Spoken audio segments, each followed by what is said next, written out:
না আমরা তাদেরকে একটা সাম্যের সমাজ দিতে পেরেছি, না মানবিক মর্যাদা দিতে পেরেছি, না সামাজিক সুবিচার আমরা নিশ্চিত করতে পেরেছি। আজকে এখানে যারা বক্তব্য স্থাপন করেছেন তাদের সঙ্গে ওঠা বসা চলাফেরার জায়গা থেকে, কথা শোনার জায়গা থেকে এবং প্রত্যক্ষ অভিজ্ঞতা থেকে আমরা খেয়াল করে দেখেছি যে আমাদের দলিত মহিলা সম্প্রদায়ের মানুষেরা তারা মানুষ হিসেবে যতটুকু মর্যাদা পাওয়ার কথা মানুষের মর্যাদাটুকু তারা পান না।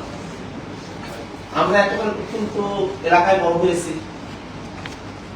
সেখানে দেখেছি যে যারা পরিচ্ছন্নতার কাজ করেন সেই পরিচ্ছন্নতার কাজ আসার পরে তাদেরকে কোনো হোটেলে ঢুকতে দেওয়া হয় না, খাবার খেতে দেওয়া হয় না। হ্যাঁ, অবস্থার পরিবর্তন অনেক হয়েছে। এই জায়গাটাতে দ্বিবিধ মূল্যায়ন আছে আমার।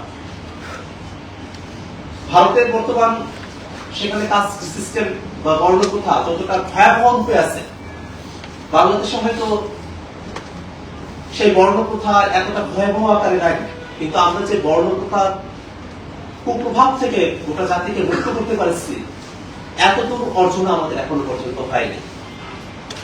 এটা খুবই দুর্ভাগ্যের। সেই ব্রিটিশ পিরিয়ড থেকে নিয়েই তফসিলি সম্প্রদায়ের মানুষেরা, দলিত হরিজন রবিদাস সম্প্রদায়ের মানুষেরা তারা তাদের অধিকারের কথা বলে আসছেন। খুবই দুর্ভাগ্যজনক বিষয়গুলো আপনি দেখবেন যে বর্ণপ্রথাগুলো যেখানে আছে সেখানে সূত্র নবসূত্র যারা আছে তাদের সাথে ব্রাহ্মণ এবং ক্ষত্রিয় যারা তাদের মজবুত খারাপ। এই কারণে ইতিহাসের পড়তে পড়তে এই আলোচনাগুলো আছে যে যারা নিম্ন বর্ণের হিন্দু তাদের সাথে যারা মুসলমান আছেন তাদের এক ধরনের সংযোগের বিষয় ইতিহাসের পাঠগুলোতে আমরা দেখি। আমরা এই যে বর্ণপ্রথার কুপ্রভাব সেখান থেকে আমরা পরিপূর্ণভাবে মুক্তি চাই। আমরা চাই যে আমাদের এই সমাজে যারা দলিত হরিজন রবিদাস তফসিলি সম্প্রদায়ের মানুষ আছেন তাদেরকে কেন্দ্র করে যে বর্ণপ্রথা সেখান থেকে একটা দিন এই বাংলাদেশের সমাজটা মুক্ত লাভ করবে এবং গোটা পাক ভারত উপমহাদেশ মুক্তি লাভ করবে, সেটাই আমাদের প্রত্যাশার জায়গা। আজকে যখন আমরা জনজাতি জোটের আত্মপ্রকাশ নিয়ে এখানে উপস্থিত হয়েছি, এখানে রাজনীতি আমাদের মুখ্য বিষয় নয়, জাতীয় নাগরিক পার্টি এখানে মুখ্য বিষয় নয়, এখানে মুখ্য বিষয় এই সম্প্রদায়ের মানুষেরা। কারণ আমরা দেখেছি বাংলাদেশের রাজনীতিতে যারা নিম্ন বর্ণের হিন্দুরা আছেন, তফসিলি জনজাতি, দলিত হরিজন রবিদাস সম্প্রদায়ের মানুষ, তাদেরকে ভোট ব্যাংক হিসেবে ব্যবহার করা হয়েছে। তাদের অধিকারগুলো প্রতিষ্ঠা করা হয় নাই। অনেক সময় এমনও দেখা গেছে কোথাও কোন সাম্প্রদায়িক ঘটনা ঘটলে পরে সবার প্রথম যারা লক্ষ্যবস্তু হন তারা এই নিম্ন বর্ণের হিন্দুরা। এবং এই কারণে আমরা এই বর্ণপ্রথার যে কুপ্রভাব সেখান থেকে আমরা মুক্তির একটা স্বপ্ন দেখি। আপনারা জানেন যে জাতীয় নাগরিক পার্টি এনসিপি আমাদের এই পার্টির দলের নামের মধ্যে নাগরিক শব্দটি আছে। যে নাগরিক শব্দটি আমাদের রাজনীতির মূল ভিত্তি। অর্থাৎ এই বাংলাদেশের কোন মানুষকে আমরা কোন ধর্মের পরিচয় না, কোন বর্ণের পরিচয় না, স্থানের পরিচয়ও না, আমরা এই বাংলাদেশের প্রত্যেকটা মানুষকে বাংলাদেশের নাগরিক হিসেবে আমরা তাদেরকে দেখতে চাই, সেই হিসেবে আমরা তাদেরকে মূল্যায়ন করতে চাই।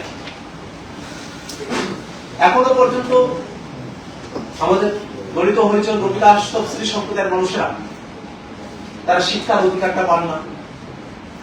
যদিও বা দুই একজন শিক্ষিত হন নিজের চেষ্টায়, তারা চাকরিতে অংশগ্রহণ করার সুযোগটা পান না এবং সেই ফলাফলটা তাদের পরের জেনারেশনের মধ্যে প্রভাবিত হয়। যে এত পড়ালেখা করে, এত পাঠ করিয়ে, এত প্রতিবন্ধকতা সত্ত্বেও যিনি মাস্টার্স ডিগ্রি সম্পূর্ণ করেছেন, তিনি যখন স্থায়ী ঠিকানার অভাবে চাকরি না পান, তখন তার অনুচেরা যারা আছে তারা সকলে ভাবতে থাকে যে ওই পথে যাওয়াই বৃথা, পড়ালেখা কথা এখানে বৃথা, পড়ালেখার প্রয়োজন নাই। বাপ দাদারা যে পেশার সঙ্গে ছিলেন সেই পরিচ্ছন্নতার কাজ সেখানেই তাদেরকে ফিরে যেতে হবে এমনটাই ভাবা হয়। এই জায়গায়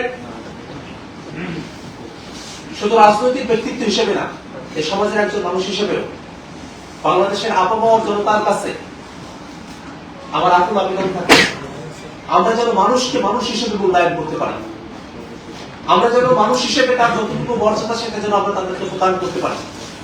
আমরা যেন আর কখনোই কোথাও এই ঘটনা আসেনি যে বাংলাদেশের কোনো একটা অঞ্চলে কোনো একটা হোটেলে দলিত হরিজন রবিদাস বা তফসিলি সম্প্রদায়ের কেউ গিয়েছেন এবং তাকে হোটেলের বাইরে খাবার খেতে হয়েছে, হোটেলের প্লেটে করে হোটেলের টেবিলে বসে তিনি খাবারটা খেতে পারেন নাই।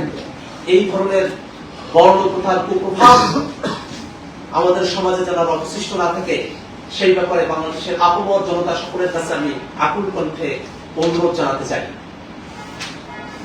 আমাদের দলিত হরিজন রবিদাস এবং তফসিলি সম্প্রদায়ের মানুষেরা যে সংকটের মধ্যে আছেন সেটাকে আমাদের রাষ্ট্রীয়ভাবেও সমাধান করতে হবে, সামাজিকভাবেও এটার সমাধান প্রয়োজন। রাষ্ট্রীয়ভাবে প্রয়োজন এই কারণেই যে তারা দীর্ঘ সময় ধরে তাদের সেন্সাসের দাবি জানিয়ে আসছেন যে আপনি আদমশুমারি হোক, তার সংখ্যা আসলে কত। সরকারি হিসেবে সেটা 65 লক্ষের মতো বলা হয়, কিন্তু তাদের নিজেদের যতটুকু পরিধি তারা হিসেব করে দেখেন সেটা কোটির উপরে, 1.5 কোটির কাছাকাছি। এই যে সংখ্যার হেরফের, এটা থেকে তারা একটা বিস্তার চান, তাদের জন্য একটা আলাদা করে সেন্সাসের ব্যবস্থা করা, আদমশুমারির ব্যবস্থা করাটা প্রয়োজনীয় এবং সর্বত্র তাদের যাতে অংশগ্রহণ থাকে সেটা নিশ্চিত করা রাষ্ট্রের কর্তব্য এবং সামাজিক যে ব্যাধিগুলো আমাদের মধ্যে আছে সেটাকে দূর করার চেষ্টা করাটা আমাদের একটা সামাজিক কর্তব্য বলে আমরা মনে করি।